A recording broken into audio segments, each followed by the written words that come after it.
Here we're walking on the side of the Hagia Sophia toward Topkapi Palace.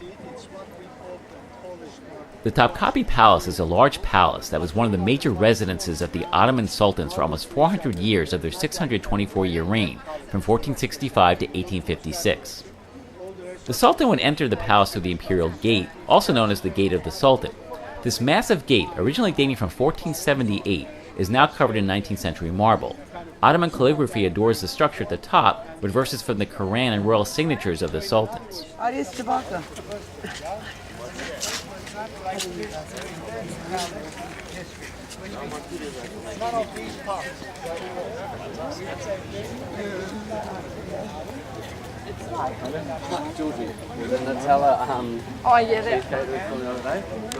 An inscription at the door dates this gate to at least 1542.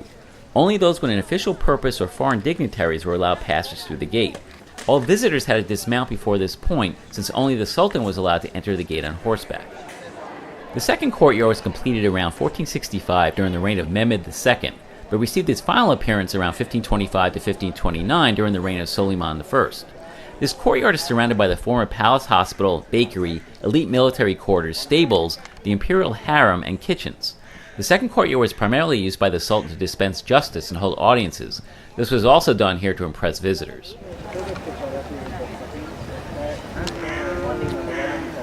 The tower is several stories high and the tallest structure in the palace, making it clearly visible from the Bosphorus as a landmark.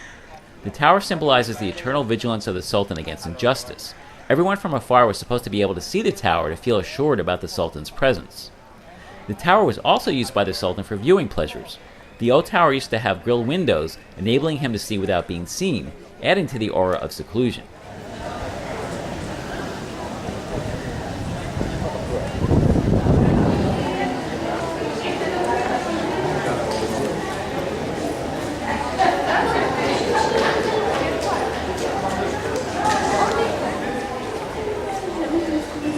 The Imperial Council building is the chamber in which the ministers of state and other leading officials of the Ottoman state held meetings.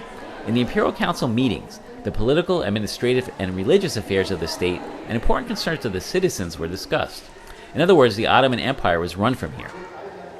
The Imperial Council normally met 4 times a week after prayer at dawn. The meetings at the Imperial Council were run according to an elaborate and strict protocol.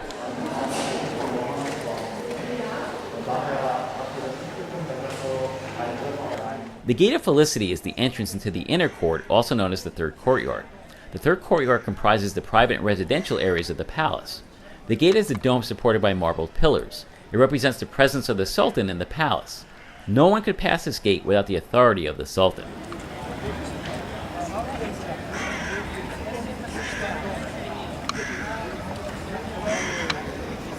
The audience chamber, also known as audience hall or chamber of petitions, is right behind the Gate of Felicity to hide the view towards the third courtyard. This 15th century building is an Ottoman kiosk, surrounded by a colonnade of 22 columns.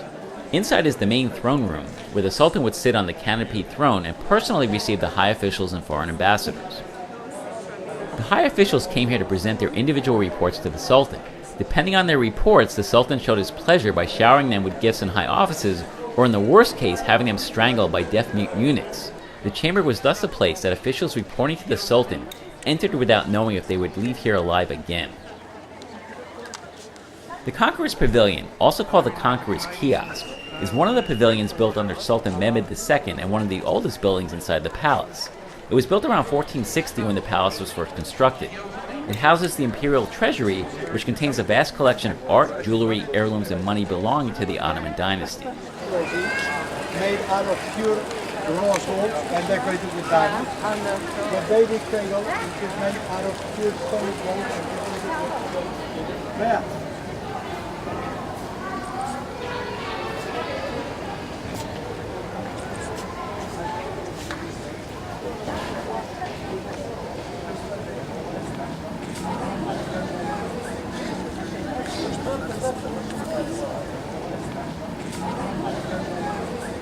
The Baghdad Kiosk was built to commemorate the Baghdad campaign of Murad IV after 1638.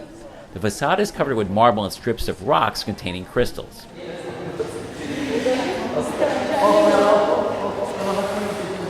The interior is an example of an ideal Ottoman room. The blue and white tiles on the walls are copies of the tiles of the circumcision room right across the terrace.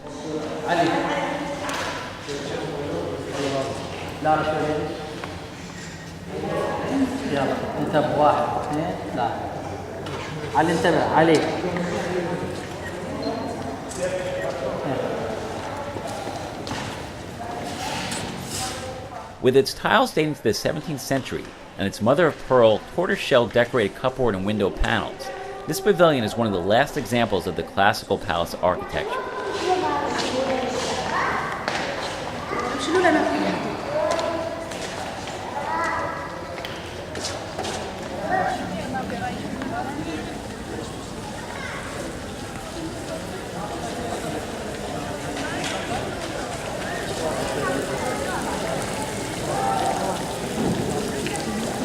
هذا